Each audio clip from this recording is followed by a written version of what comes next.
I'm Sarah Armstrong. I'm a pediatric physician here at Duke, and I direct the Duke Children's Healthy Lifestyles program, which is our childhood obesity treatment program.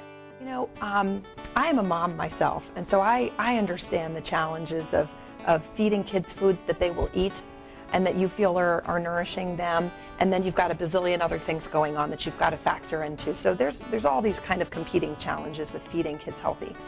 The one overarching message, and I've said it before, is that as much as possible to choose real food. And what does real food mean?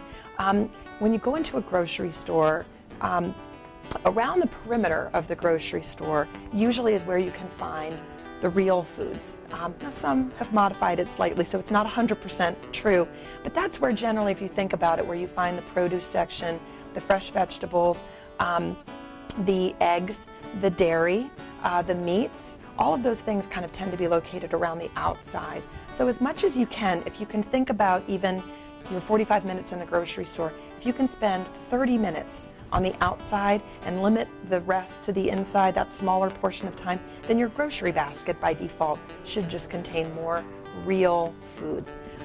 We want to stay away as much as possible from things that say low fat or things that have a box at all, honestly. The more processed it is, the more broken down it is, the more starchy and sugary it's going to be.